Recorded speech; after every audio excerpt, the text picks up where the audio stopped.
আমার ভালোবাসার মিষ্টি বন্ধুরা, তোমরা সবাই কেমন আছো? আমি জানি তোমরা এই গরমে একটুও ভালো নেই। তাই তোমাদের মনকে শীতল করতে আমি লামিয়া চলে এসেছি নতুন একটি মজাদার গল্প নিয়ে। আজকের গল্পটি শুনলেই তোমাদের পাইপ দিয়ে জল বের হয়ে যাবে। তাই গল্পটি শোনার আগে অবশ্যই হেডফোন ব্যবহার করো। আমাকে যে মানুষটি বিয়ে করলো তার আগের স্ত্রীর একটা ছেলের সন্তান আছে। তার স্ত্রী মারা গেছে। এখন তার ছেলেটিকে দেখাশোনা করার জন্য আমাকে বিয়ে করেছে। ছেলেটার নাম সাজু, বয়স 11-12 বছর হবে। আমিও জেনেই বিয়ে করেছিলাম। আমার স্বামী আমায় বিয়ে করেছিল তার কারণ তার ছেলে সাজুকে দেখাশোনা করার জন্য। কিন্তু সাজু ছেলেটি আমার দিকে খারাপ দৃষ্টিতে চেয়ে থাকতো। আমি বুঝতে পারতাম সে আমার কাছে কি চায়। একদিন স্বামী একটা কাজের শহরে চলে গেলেন, আর এর মধ্যে বাড়িতে কেউ ছিল না। রাতে সাজু বলল, মা, আমি আমার রুমে একা ঘুমাতে পারবো না। অথচ তার বাবা বাড়িতে থাকতে সে তার নিজের রুমে ঘুমাতো। আমার রুমে ঘুমানোর জন্য আমায় প্রতি রাতে বলতো আমার আসল মা বেঁচে থাকলে আমাকে না করতে পারতো না। তুমি মুখে মুখে না করে দিলে এসব বলে কান্না করতে লাগলো। আমি বলেছিলাম, এখন তুমি বড় হয়েছো, তোমার আলাদা রুমেই ঘুমাতে যাওয়া উচিত। সাজু মাঝে মাঝে আবদার করতো আমি যেন তাকে গোসল করিয়ে দেয়। একদিন তার কান্না দেখে এবং কেন আমার রুমে ঘুমাতে চায় এই বিষয়টা জানার জন্য আমি বললাম, ঠিক আছে, তুমি আজ আমার রুমে থাকবে। রাত যখন 2টা বাজে তখন সাজু আমার সাথে যা করেছিল তা শুনলে তোমাদের চোখ কপালে উঠে যাবে। তাহলে আসল ঘটনাটা বলি। আজ আমার বিয়ে হয়েছে। বাকি সব নতুন বধূর মতো আমিও আমার বাসরাতে বসে আছি। কিন্তু আজ আমার মনে নেই কোনো সংকোচ, নেই কোনো স্বপ্ন, আর নেই নতুন সংসার সাজানোর ইচ্ছা। কারণ আজ প্রথমবার নয় যে আমি এভাবে নতুন বধূ সেজে বসে আছি। এর আগেও ছিল এরকম একটি রাত যে কারো জন্য এভাবেই বসেছিলাম। আজ হয়তো সব একই রকম, শুধু মানুষটি বদলে গেছে। হঠাৎ দরজা থেকে কারো আসার আওয়াজ শুনলাম। সে আর কেউ নয়, আমার নতুন স্বামী শাহজাহান। আমি উঠে সালাম করলাম। শাহজাহান বলল, সালাম করা লাগবে না, বরং আপনি বিছানায় যেয়ে শুয়ে পড়ুন, আমিও সোফায় শুয়ে পড়ি। সালমা বলল, না না, আপনি বিছানায় ঘুমান, আমি সোফায় থাকতে পারবো। শাহজাহান বলল, দেখুন, আমরা দুজনের কেউ এ বিয়েটা মানি না। দুজনেরই আলাদা আলাদা কারণ আছে বিয়েটি করার, কিন্তু আমরা একজন অন্যজনের সম্মান তো করি। আর আমি এরকম ব্যক্তি না যে নিয়ে আরামে বিছানায় ঘুমাবে আর কোনো মেয়েকে এভাবে সোফায় কষ্ট করে ঘুমোতে দিবে। আপনি আমার স্ত্রী, তাই আপনার খেয়াল রাখা আমার দায়িত্ব। আর আপনি যদি আমার এতটুকু সম্মান করেন তবে বিছানায় যেয়ে ঘুমিয়ে পড়ুন। আমিও মাথা নেড়ে সম্মতি দিলাম আর বিছানায় যেয়ে শুয়ে পড়লাম। এবার বলি আমাদের বিয়েটা কিভাবে হলো। মিস্টার শাহজাহান চৌধুরী শহরের অনেক বড় একজন ব্যবসায়ী। আমাদের বিয়েটা পরিবারের সম্মতিতেই হয়েছে। বলতে গেলে পরিবারের জন্যই হয়েছে। অবশ্য আমাদেরও অসম্মতি ছিল না। আজ আমরা দুজনে এক পবিত্র বন্ধনে আবদ্ধ, কিন্তু এ বন্ধনে কোনো মনের জায়গা নেই। কারণ আমাদের দুজনের মনেই যে অন্য কারো নাম আগে থেকেই লেখা। মানে দুইজনের মন অন্য কারো মায়ায় জড়িত। অন্য কারো কাছে আমাদের মন বন্ধক রয়েছে। ভাবতেই চোখ দিয়ে এক ফোঁটা জল বয়ে গেল। বিয়েটা দুজনেই করেছি, কিন্তু এ বিয়েতে কোনো ভালোবাসা নেই, শুধু রয়েছে দায়িত্ব। তা নিয়ে আমাদের বিয়ের আগেই চুক্তি হয়েছিল। উনি আমার দায়িত্ব নিবে, আর আমি উনার পরিবারের আর উনার ছেলের। হে, উনার ছেলে সাজু, উনার আর কলি আপুর ছেলে। কলি আপুকে তাই তো ভাবছেন? শাহজাহানের প্রথম স্ত্রী, তিনি এখন আর এই পৃথিবীতে নেই। 3 বছর আগেই ইহকাল থেকে পরকালে প্রস্থান করেছে। বিয়ের আগে তার ছবি দেখে জানতে পারলাম সে আর আমি একই ভার্সিটিতে ছিলাম, আর শাহজাহানও, তারা আমার সিনিয়র ছিল। শাহজাহানের সাথে কখনো দেখা না হলেও কলি আপুর সাথে প্রায়ই দেখা হতো। সরি দেখা বললে ভুল হবে, ঝগড়া হতো। উনি আমাকে তেমন একটা দেখতে পারতেন না, এর কারণ ও আছে, আমি অনেক দুষ্ট প্রকৃতির ছিলাম। আর উনার সব টাইটেল নাকি চুরি করেছিলাম, তা উনি শুধু ভাবতেন অবশ্য। আজও হয়তো থাকলে আমার সাথে ঝগড়া করতেন, উনার স্বামীকে চুরি করেছি বলে অপবাদও দিতেন। কিন্তু উনার স্বামীর উপর তো আমার কোনো অধিকারই নেই, কারণ আমি উনাকে নিজের স্বামীই মানতে পারিনি। বিয়েটা করেছি শুধু পরিবারের জন্য আর আকলিমের জন্য। সাজু এখন 11 বছরের ছেলে, ক্লাস 5-এ পড়ে। দেখতে একদম তার বাবার মতো, যেমন সুন্দর তেমনই মায়াবী দেখতে। বিশেষ করে তার চোখ দুটি। শাহজাহানের ভাবি থেকে শুনেছি শাহজাহানের চোখে নাকি অনেক মায়া, কিন্তু কখনোই তাকায়নি, কারণ এখন আর কারো মায়া পড়তে চাই না। একবার পরে অনেক কেঁদেছি, আর কাদার ইচ্ছা নেই, আর না কষ্ট সহ্য করার ক্ষমতা আছে। থাক এসব বাদ দিয়ে এখন ঘুমিয়ে পড়ি। ঘুম থেকে উঠলাম সকালের আলো যখন চোখে এসে পড়ল। উঠে দেখি শাহজাহান এখনো ঘুমোচ্ছে, কিন্তু জানালা থেকে আসা আলো তার ঘুমে বিঘাত দিচ্ছে। তাই পর্দা বন্ধ করে নিয়ে আসলাম, এসে রেডি হয়ে বাইরে চলে আসলাম। এসে দেখি আমার শাশুড়ি মা আর ভাবি আগে থেকেই উঠেছে।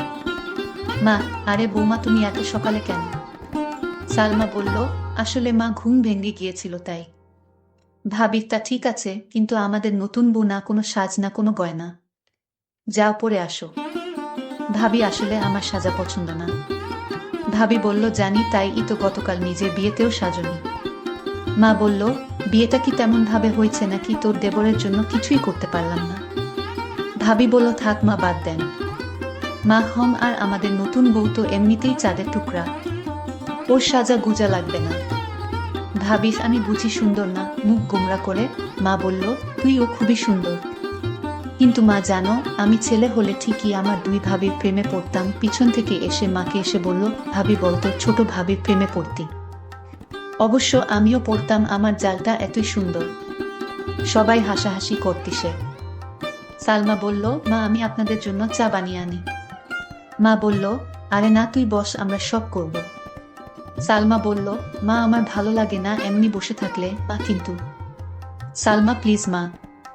ভাবি বলল, আচ্ছা তাহলে আমি সাহায্য করি, আর সাথে অনেক গল্প করব, কেমন? সালমা, আচ্ছা। সালমা চা বানালো আর রানু ও ভাবির সাথে গল্প করলো। আসলে গল্প করছিল না, শুধু শুনছিল। চা বানানো শেষে নিয়ে আসে। এসে দেখে মা, বাবা আর শাহজাহানের ভাইয়া বসে আছে। বসে বসে গল্প করছে। সবাইকে চা দিল। বাবা, বাহ, অনেক মজা হয়েছে, তোমার মার চায়ের থেকেও মজা হয়েছে। ইমন, হ্যাঁ, অনেক অনেক ভালো হয়েছে। রানুকে একটু চা বানানো শিখিয়ে দিয়ে। কি বানায় টেস্টই বুঝি না। রানু, কি এত বড় কথা? কাল থেকে 7 দিন তোমার চা বন্ধ। ইমন, না না, আমি তো দুষ্টুমি করে বলছি। তুমি তো জানো আমি চা ছাড়া থাকতে পারি না। এভাবে সবাই চা খেয়ে নিলাম। তারপর আমি আমার স্বামীর রুমে গেলাম, গিয়ে দেখি অবাক কাণ্ড। শাহজাহানের ছেলে, অর্থাৎ আমার স্বামীর ছেলে তো আমারই ছেলে, সে তো বড় দুষ্টু হয়ে গেছে অল্প বয়সে। মনে হয় পেকে গেছে। গিয়ে দেখি একটা পুতুল হাতে নিয়ে বলছে, তুমি কবে আমার হবে মা? আমার কবে আমার কাছে টেনে নিবে? আমি যে আর শুতে পারছি না মা। আমি অবাক হয়ে তার কথাগুলো শুনতে পেলাম। কোনো মাকে সে চাই, আর মার কাছে তার কিসের চাওয়া? আর তার মা তো বেঁচে নেই। তাহলে আমাকে নিয়ে কিছু বলছে নাকি? এত ছোট ছেলে এই বয়সেই পেকে গেছে। কি বলছে কিছুই বুঝতে পারছি না। কিছুদিন পর আমার স্বামী ব্যবসার কাছে বাহিরে গেলেন কিছুদিনের জন্য। সাজু ছেলেটি আমার দিকে সবসময় এক অদ্ভুত দৃষ্টিতে তাকিয়ে থাকে। মনে হয় তার চোখের ভিতর হাজারো পিপাসা। আমি হঠাৎ জিজ্ঞেস করলাম, এই সাজু, তুমি এভাবে আমার দিকে তাকিয়ে কি দেখছো? আমি আপনার চেহারাটা দেখছি। আপনার চেহারায় এতটাই মায়া যে আপনার চেহারায় আমি একটা অদ্ভুত জিনিস দেখতে পাই। আমি তো তার কথা শুনে অবাক, এতটুকু বাচ্চা ছেলে এসব কি বলে? হঠাৎ আমাকে জিজ্ঞেস করে ফেলল, আচ্ছা মা, তুমি বাবাকে কেন বিয়ে করলে? আমি বললাম, দেখো তুমি ছোট মানুষ, আর তাই তোমাকে দেখাশোনার জন্য তোমার বাবা আমাকে বিয়ে করেছে। সাজু ইদানিং দেখছি আমার দিকে অদ্ভুত দৃষ্টিতে তাকিয়ে থাকে। আমি যেখানে যাই সেখানে আমাকে ফলো করে। আমি গোসল করতে গেলাম। সাজু বলতেছে, মা, অনেক দিন হলো আমার মা আমাকে গোসল করিয়ে দেয় না, আমাকে ভাতও খাওয়াইয়া দেয় না। মা, তুমি তো আমার মা, যেহেতু আমার আগের মা মারা গেছে। এখন আমার মা হিসেবে আমার আব্বু তোমাকে বিয়ে করে এনেছে মায়ের শূন্যতা পূরণ করার জন্য।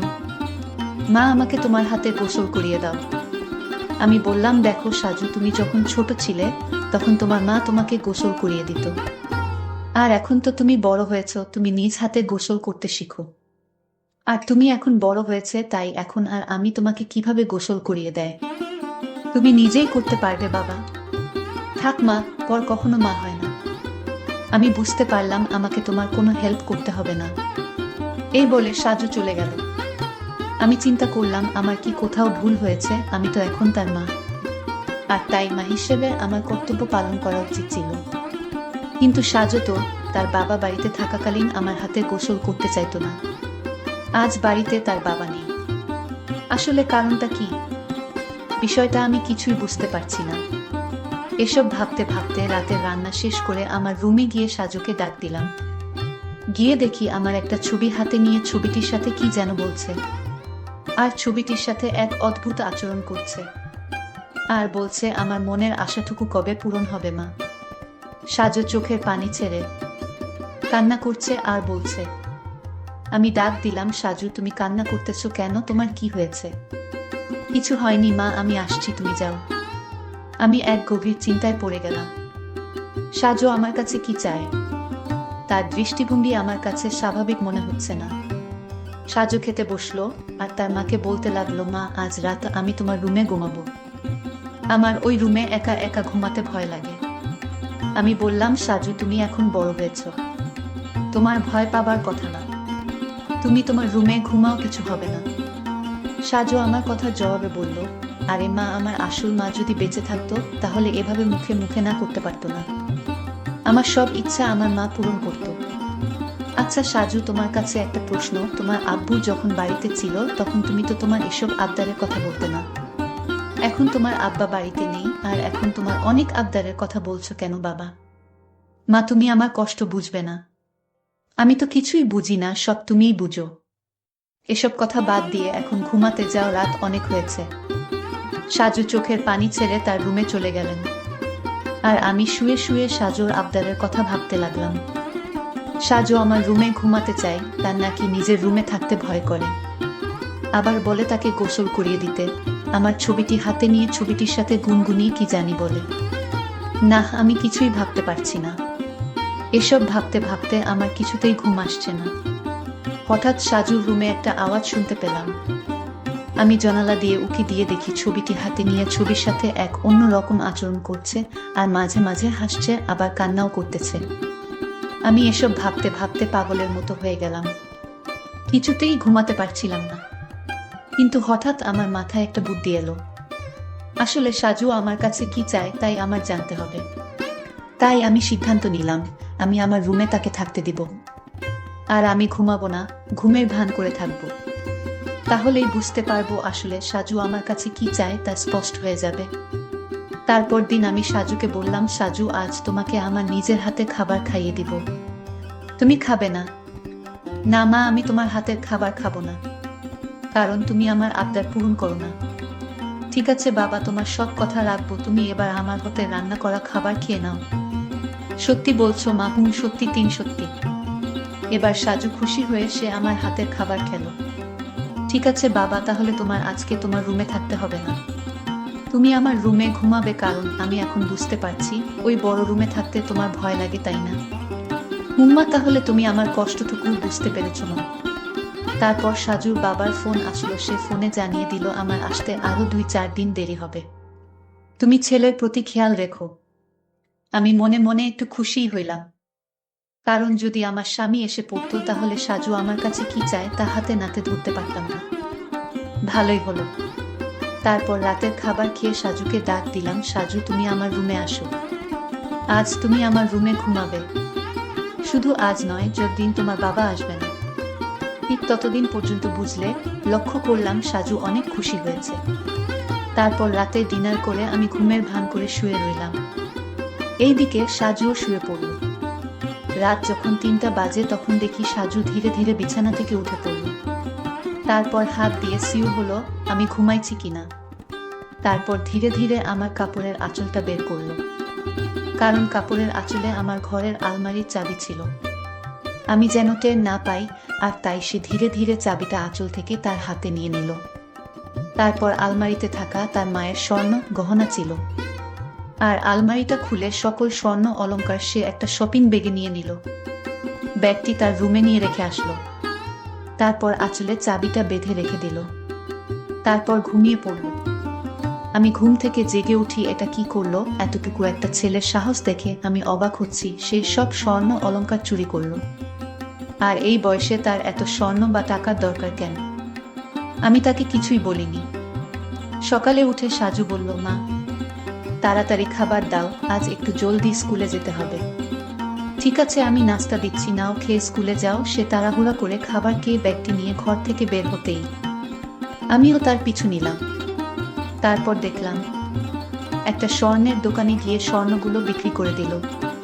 তারপর এই টাকাগুলো নিয়ে কবরের চারপাশ বেড়া দেওয়ার জন্য কিছু সরঞ্জাম কিনল, আর সেই সরঞ্জাম নিয়ে গেল তার আসল মায়ের কবরের পাশে।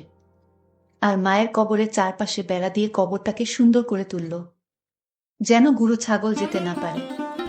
আমি সাজুর এই দৃশ্য দেখে অবাক হয়ে গেলাম। এতটুকুন একটা ছেলে মায়ের প্রতি কি ভালোবাসাই না দেখালো, কিন্তু চুরি করে কেন করলো?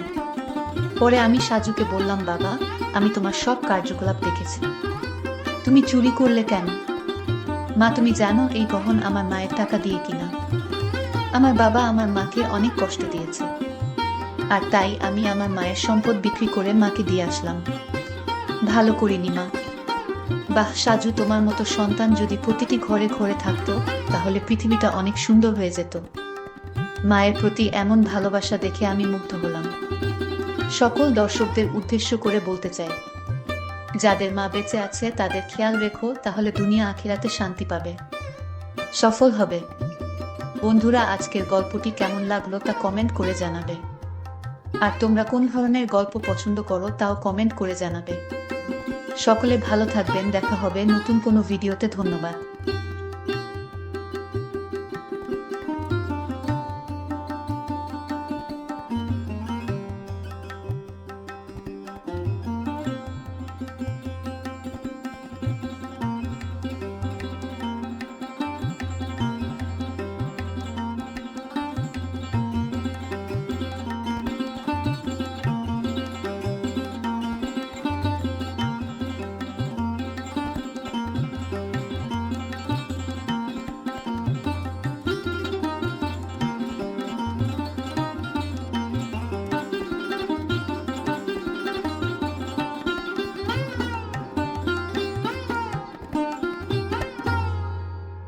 বন্ধুরা, আমি লামিয়া অনেক কষ্ট করে তোমাদের জন্য ভিডিও বানাই। আর পরবর্তী গল্পে আমি আমার ইমো নাম্বার দিব, এবং তোমরা সবাই আমার সাথে ভিডিও কলে কথা বলতে পারবে। শুধুমাত্র যারা আমার চ্যানেলটিকে সাবস্ক্রাইব করবে, আমি তাদের সাথে ভিডিও কলে কথা বলবো।